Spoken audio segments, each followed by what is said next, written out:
Жените и нивното здравје беа во фокусот целиот изминат месец, но жените и нивното здравје би требало да бидат во фокусот целата година. Грижата за сопственото тело треба да биде приоритет за секоја жена. Сепак, поради бројни грижи и недостаток на време, понекогаш жените знаат и да се занемарат себе си, а со тоа и своето здравје. Повеќе на тема жените и женското здравје зборуваме во продолжение со нашите стручни соработници од Центарот за биоинформатика. Кога станува збор за превентивни прегледи, што би порачале нашите гледачи, на сите луѓе, нели? Превентивниот преглед не значи како сега, значи стрес дека треба да одиме да видиме дали веќе нешто се случило, некоја промена. Како во случајов, нели, овој месец е месец на женското здравје. Не треба да биде страв и стрес да не случајно имаме некакви промени на дојките кај нас жените. Тоа всушност треба да ни биде едно потсетување дека секој од нас треба да води сметка за своето здравје без разлика дали е декември, јануари или септември или октомври. Зошто? Затоа што во секојдневниот живот се забораваме, малку повеќе се забораваме себе си. Жената најчесто е и мајка, така да таа дома има улога на мајка, се грижи за децата, се грижи за домот, се грижи за кујната, се грижи за она што се случува на работа. Животот сепак не е тоа. Животот не е само водење сметка за сите околу, не е грижа.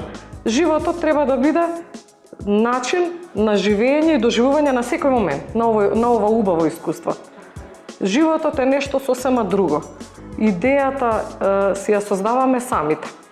Сега кај нас од таа намера и со таа причина и овој месец и наредниот месец направивме сосема еден друг фамилиарен пакет во кој што секој од семејството ќе може да си направи еден превентивен преглед во кој што ќе може да се види функцијата на сите тие органи, всушност на целиот организам.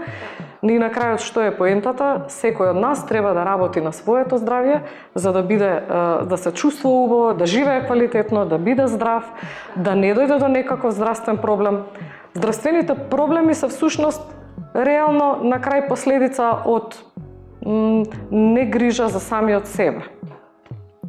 Затоа не треба да биде месец на женско здравје, туку треба да биде година за година грижа, нели, за сопственото здравје. Тоа е во основа пораката.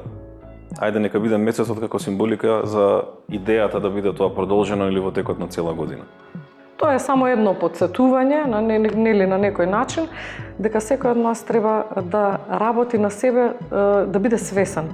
Како се чувствува, во каква состојба му е телото, што да превземе на таа тема. Дека во неговиот живот постојат не само семејството и луѓето и околината и работата, туку постоиме ние самите. И овој живот е наш живот.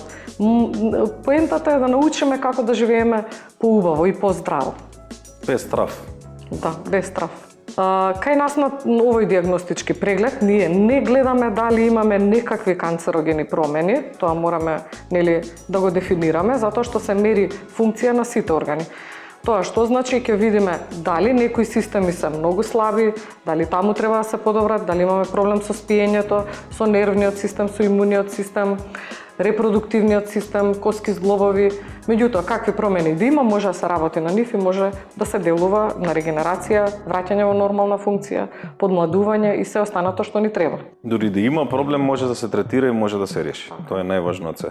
Тоа ми беше и поентата. Значи, не треба со страв да се гледа на превенцијата. Не треба месецот на женско здравје да биде страв. Леле, овој месец треба да се проверам страшно нешто. Не функционира така. Не треба така. Всушност и машкото здравје истото се случува, нели? Истата и на таа проблематика, да. Истата порака е. Секој од нас кога има некаков проблем, имаме и тенденција како луѓе да си избегнеме, да си признаеме дека имаме проблем.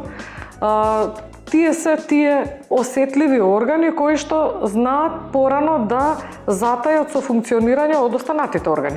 Затоа и повеќе се обрнува внимание на тие системи всушност и кај мажите и кај жените. Во основа апелот е за превенција, не во смисла на превенција од болест, него одржување надградба на здравјето. Значи, не само со возраста, него и менталната состојба таа која што прави многу проблеми и кај мажите и кај жените. Кај мажите се манифестираат на еден начин, можеби повидлив, но кај жените се манифестираат на друг начин. Сакам да кажам, треба да се раскажат некои табуа и треба малку да се размислува на друг начин.